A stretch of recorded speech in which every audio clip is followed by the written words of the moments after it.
कारे प्रेमे मातलासी उभे केले विठ्ठलासी. कारे प्रेमे मातलासी उभे केले विठ्ठलासी. कारे प्रेमे मातलासी उभे केले विठ्ठलासी.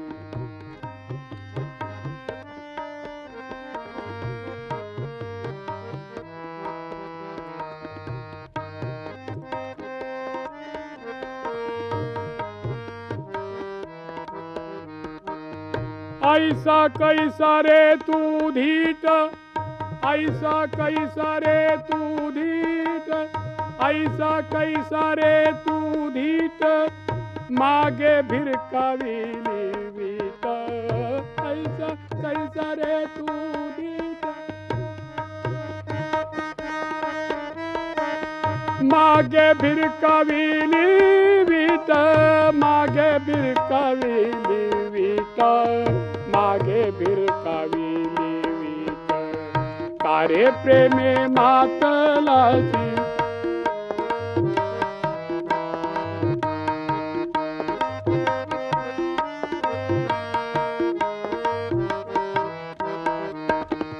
युगे झाली 28 अजूनी न म्हणसी बैस.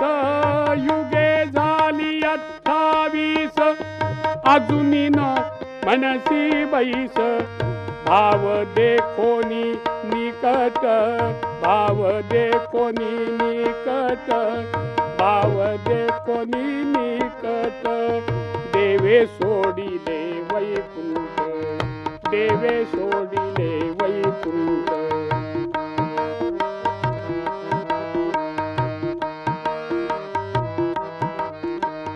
तुका म्हणे पुंडलिका, तुका म्हणे पुंडलिका.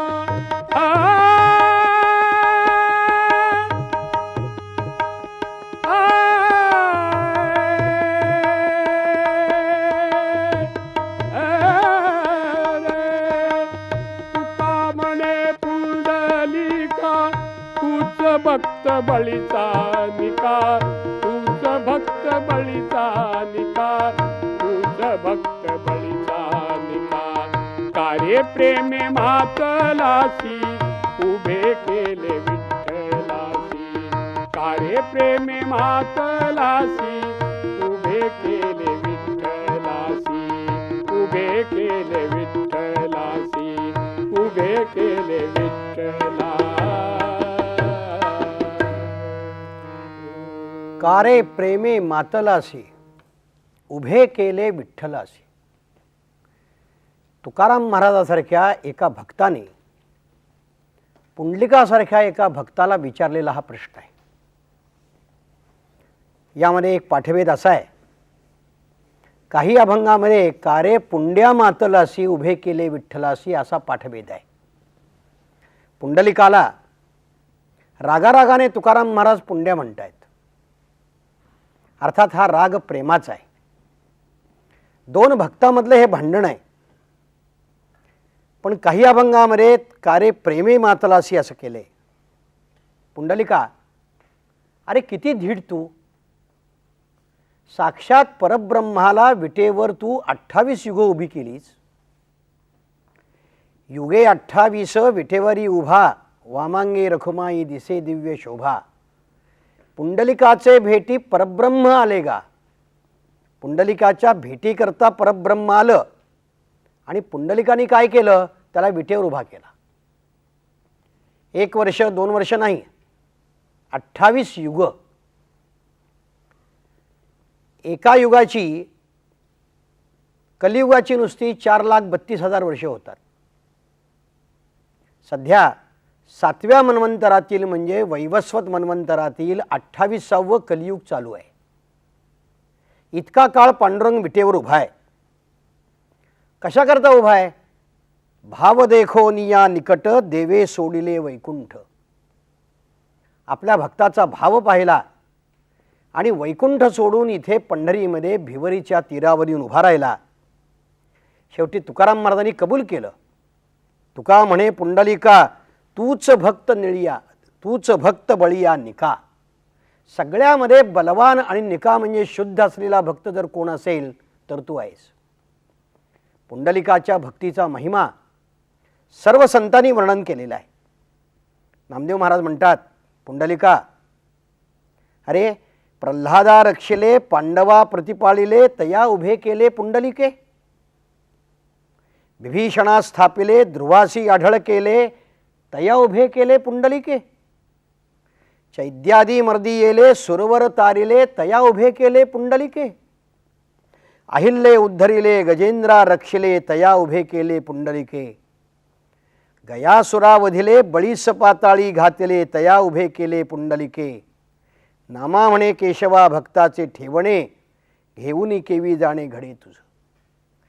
हे भक्ताचं ठेवणं तुला जे इथं ठेवलंय ना ते सोडून तू काही जाऊ शकला नाहीस. पंढरपूर जे उदयाला आलं ते भक्त पुंडलिकामुळं. पुंडलिकाचं मंदिर चंद्रभागेच्या पात्रामध्ये आहे. माधवार घाट आणि कुंभार घाट या दोन्हीच्या मध्यभागी पात्रामध्ये असलेलं हे मंदिर आहे. हे पूर्ण दगडी बांधलेलं आहे. गाभाऱ्यामध्ये पिंड आहे, त्याच्यावर पितळी मुखोट आहे आणि त्याच्यावर नाग कोरलेला एक फडा आहे. वंशपरंपरा याची सर्व व्यवस्था कोळी समाजाकडे आहे.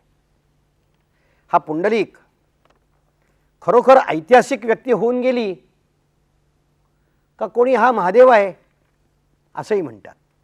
याचं कारण तिथं पिंड आहे, परंतु एखाद्या समाधीवर सुद्धा पिंड बांधण्याची आपली परंपरा आहे. काही म्हणतात हा पुंडलिकेश्वर आहे म्हणजे महादेव आहे, तर काही म्हणतात की ही पुंडलिकाची समाधी आहे. परंतु ही ऐतिहासिक व्यक्ती होऊन गेली यात शंका नाही. आद्य शंकराचार्यांनी पुंडलिकाचा उल्लेख केला आहे. वरम पुंडरीकाय दातुम मुनींद्रैहि समागत्य तिष्ठन्तमानंद कंदम परब्रह्मलिंगम भजे पांडुरंगम. पुंडलिकाला वर देण्याकरता भगवान पांडुरंग पंढरीला आले असं शंकराचार्यांच्या स्तोत्रामध्ये आहे. पुंडलिक कोण होता? पुंडलिक हा भीमातीरी राहणारा एक भक्त होता. त्याच्या वडिलाचं नाव होतं जानुदेव आणि आईचं नाव होतं सत्यवती. हा पुंडलिक तरुण झाला, त्याचं लग्न झालं. तो अत्यंत कामी असल्यामुळे आपल्या बायकोच्या आहारी गेला. पलंगावर बसून पत्नीच्या शेजारी बसून आई वडिलांना तो आपले पाय रगडायला लावत होता. पूर्वाश्रमीमध्ये तो अत्यंत कुपुत्र होता. गड्याप्रमाणे त्यांनी आपल्या आईवडिलांना कामाला जुंपले होते. मुलांच्या हातून हालापेष्ट्या होण्यापेक्षा काशीला जाऊन आपण मरावं असं आईवडिलांनी ठरवलं आणि पुंडलिकाला म्हणाले, बाबा आम्हाला दिसत नाही, तू आम्हाला काशीला नेऊन सोड. पुंडलिक स्वतः काशीला निघाला. स्वतः घोड्यावर बसला, आईवडिलांच्या गळ्यामध्ये दावं अडकवलं आणि जनावराला ओढत नेतात तसं तो आईवडिलांना ओढून नेऊ लागला. जाता जाता आईवडिलांचे खूप हाल झाले. काशी क्षेत्रापासून जवळ असलेल्या कुक्कुट नावाच्या ऋषीच्या आश्रमामध्ये पुंडलिक आला आणि तिथे मुक्काम पडला. रात्री तो झोपला आणि पहाटे उठला. पहाटे त्याला एक विलक्षण दृश्य दिसलं. अत्यंत निस्तेज असलेल्या मलिन वस्त्र परिधान केलेल्या काही स्त्रिया त्या आश्रमामध्ये आल्या. आल्याबरोबर त्यांनी झाडलोट करायला सुरुवात केली.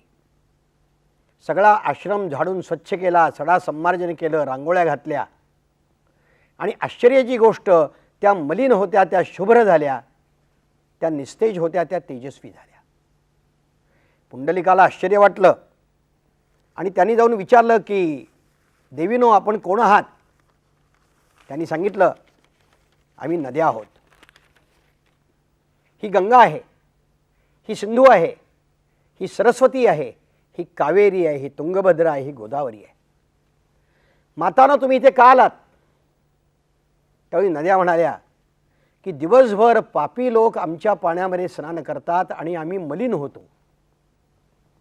सगळ्या लोकांची पापं आम्ही धुतो, पण आम्ही मलिन झाल्यानंतर स्वच्छ कुठं व्हायचं. म्हणून या कुक्कुट ऋषीच्या आश्रमामध्ये प्रातःकाळी आम्ही येतो आणि सेवा करतो, आणि इथे आल्यानंतर आम्ही पुन्हा तेजस्वी होतो. पुंडलिकाने विचारलं, कुक्कुट ऋषीच्या आश्रमामध्ये अशी काय जादू आहे की मलिन झालेले आपण या ठिकाणी पुन्हा तेजस्वी झालात? त्या म्हणाल्या, ऋषीलाच तू विचार.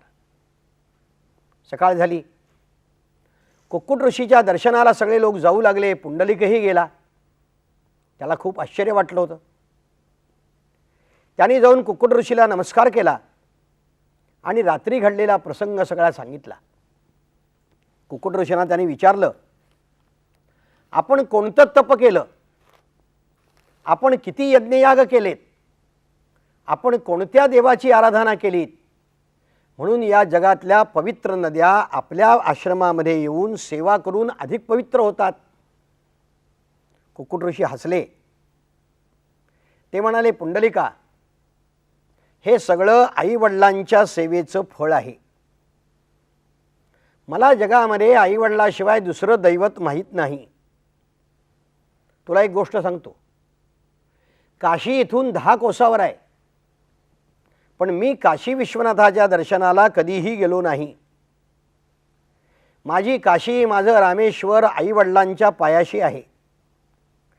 त्यांची सेवा हीच खरी भक्ती आहे. परमेश्वराला सुद्धा आईवडिलांची सेवाच आवडते. पुंडलिकाने हे ऐकलं आणि त्याला अतिशय पश्चात्ताप झाला. तो म्हणाला, मी किती पापी आणि दुष्ट. माझ्या आईवडिलांचा मी छळ केला. मी आता काशीला न जाता पंढरपूरला परत जातो आणि आईवडिलांची सेवा करीत बसतो. दुसऱ्या दिवशी पहाटे पुन्हा त्या नद्या आल्या.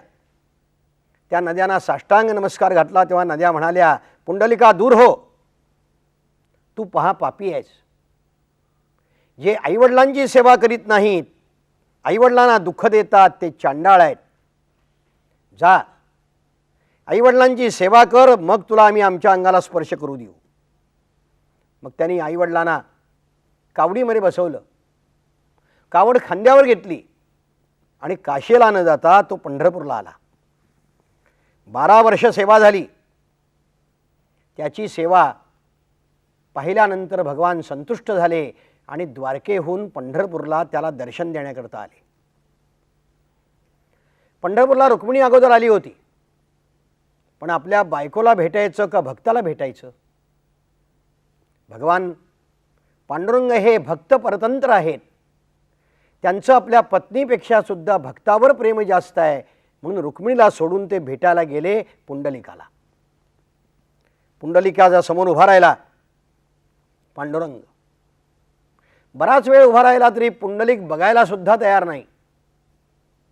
भगवान पांडुरंग म्हणाले, अरे पुंडलिका, मी आलोय. तेव्हा त्यांनी सांगितलं, देवा, मी आईवडिलांच्या सेवेमध्ये निमग्न झालो आहे, तुझ्याकडे लक्ष द्यायला मला वेळ नाही. तोपर्यंत पुंडलिका मी काय करू? म्हणून त्याने एक वीट भिरकावली आणि त्या विटेवर भगवान पांडुरंग आज 28 युग उभी आहेत. तरी सुद्धा पुंडलिकाला सांगितलं की पुंडलिका वर माग. पुंडलिकाने सांगितलं, देवा, आता जसा विटेवर उभा आहेस तसा कायम उभा राहा. मी बस म्हणे तोपर्यंत उभा राहा. येणाऱ्या प्राणीमात्रांचा उद्धार कर. तुझ्या दर्शनमात्रे लोकांची पापमुक्ती झाली पाहिजे. तुझं विठ्ठल हे नाव या ठिकाणी रूढ व्हावं आणि हे क्षेत्र माझ्या नावाने प्रसिद्ध व्हावं, म्हणून ते पौंडरिक क्षेत्र पुढे पंढरपूर झालं. या क्षेत्राला त्रैलोक्यात श्रेष्ठता प्राप्त झाली ती आईवडिलांच्या सेवेमुळं. जे आईवडिलांची सेवा करीत नाही त्यांना पंढरीमध्ये जाण्याचा अधिकार नाही. पंढरी क्षेत्र हे माता पित्याचं श्रेष्ठत्व जगाला दाखवण्याकरता निर्माण झालेलं आहे. श्रीधर स्वामी म्हणतात की 2 प्रहरी इथे जगातली सगळी क्षेत्र आंघोळीला येतात. 28 युग हा पांडुरंग इथे उभा आहे. पंढरी क्षेत्र हे नाम, तै पासूनी उत्तम, उभा राहिला घनश्याम विटेवरी अद्यापी. अशी पद्मपुराणामधली पुंडलिकाची कथा आहे. दुसरी एक पुंडलिकाची कथा पुराणामध्ये आहे. द्वारकेला मथुरेला वेढा घालणाऱ्या कालयवनाला दूर नेऊन मारण्याकरता भगवान पळून गेले. पळता पळता एका गुहेमध्ये गेले. तिथे मुचुकुंद नावाचा राजा झोपलेला होता. त्याच्या अंगावर आपला शेला पांघरला आणि भगवान दडून बसले. कालयवन तिथे रागारागाने आला आणि शेला बघून त्याला वाटलं की हा स्वतः कृष्णच आहे आणि म्हणून त्यांनी लाथ मारली. लाथ मारल्याबरोबर तो उठला आणि त्यांनी रागाने त्या कालयवनाकडे पाहिलं. मुचुकुंदाच्या डोळ्यातून अग्निज्वाला बाहेर पडल्या आणि अग्निज्वाला बाहेर पडल्यानंतर त्यात तो कालयवन जळून भस्म झाला. इतक्यात भगवंताचं दर्शन त्याला झालं. मुचुकुंदाला भगवान प्रसन्न झाले आणि म्हणाले वर माग. तर त्यांनी सांगितलं देवा माझ्या दृष्टीसमोर तू असाच उभा राहा. ते म्हणले आता इथे मेरू पर्वताच्या गुहेमध्ये हे शक्य नाही, पुढच्या जन्मी हा तुझा वर मी पूर्ण करतो. आणि म्हणून तो मुचुकुंद पुंडलिक म्हणून जन्माला आला आणि देवानी त्याला दिलेलं वचन पूर्ण करण्याकरता त्याच्या समोर उभे राहिले. दुसऱ्या एका दंतकथेप्रमाणे पुंडलिक हा बलराम दादाचा अवतार आहे आणि थोरल्या भावाने उभा राहा म्हणून सांगितल्यामुळे भगवान तिथे उभे आहेत. अजून एक आहे कथा. पुंडलिक मातापित्याची सेवा करीत असताना त्याची उग्र तपश्चर्या पाहून इंद्र घाबरला. त्याला वाटलं की आता आपलं इंद्रपद जाणार, म्हणून त्याने भीमा नदीला सांगितलं की पुंडलिकाच्या अंगावरून तू इतक्या वेगाने वाहत जा की पुंडलिक घाबरला पाहिजे. आपल्या प्रवाहाबरोबर त्याला वाहत ने आणि समुद्रामध्ये नेऊन बुडव. भीमरथी भीमाशंकराच्या जटेतून उगम पावली आणि अत्यंत प्रचंड गर्जना करत इथे वाहत आली. पंढरपूरला आल्यावर खूप मोठी गर्जना भीमेनं केली, पण पुंडलिक घाबरला नाही. सगळा प्रवाह त्याच्या अंगावरून गेला तरी सुद्धा तो आई वडिलांची सेवा करीतच बसला होता. हे पाहून भीमरथी लज्जित झाली आणि प्रसन्न झाली. तिने आपले 2 भाग केले आणि पुंडलिकाला मध्ये सुरक्षित ठेवलं. एक अर्धचंद्राकार जो भाग वाहतो त्याला चंद्रभागा म्हणतात आणि सरळ जो भाग वाहतो त्याला भीमा म्हणतात. पुंडलिकाचं मंदिर मध्यभागी आहे.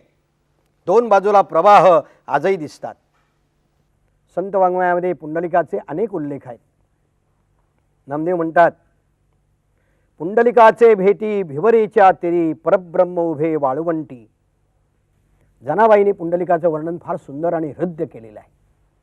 जनाबाई म्हणतात भक्ता माझी अग्रणी पुंडलिक महामुनी, त्याच्या प्रसादे तरले साधू संत उद्धरले, तोच प्रसाद आम्हासी विटेवरी ऋषिकेशी, पुंडलिक बाप माय दासी जनी वंदी पाय.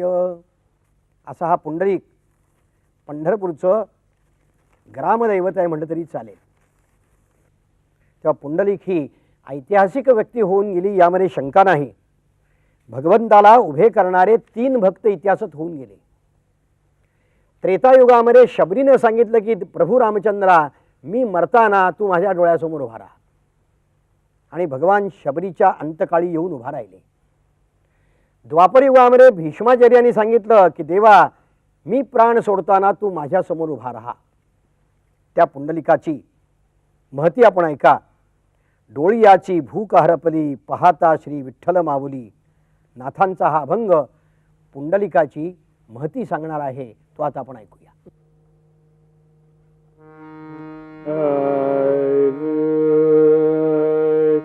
डोळियाची भूक हरपली, पाहता श्री विठ्ठल माऊली.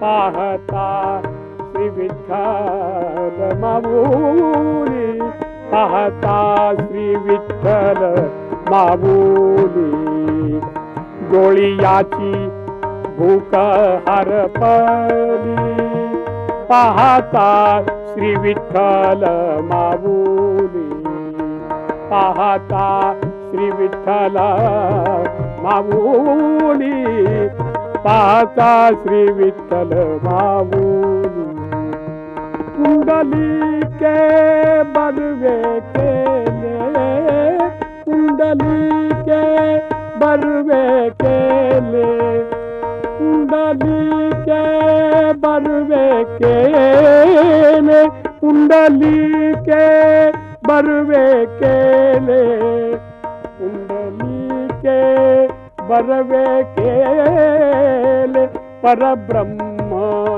उभे केले वो परब्रह्म उभे केले परब्रह्म उभे केले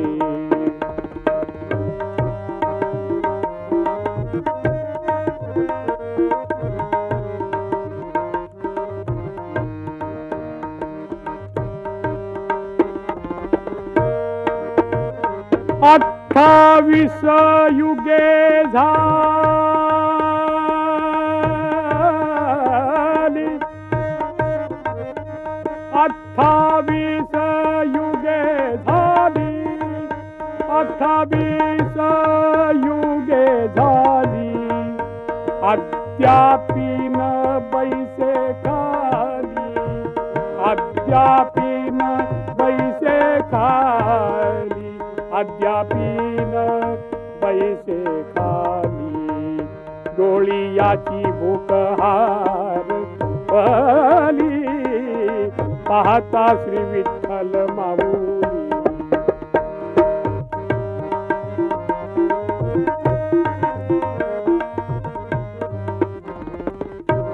उभा राहिला तिष्ठत उभा राहिला तिष्ठत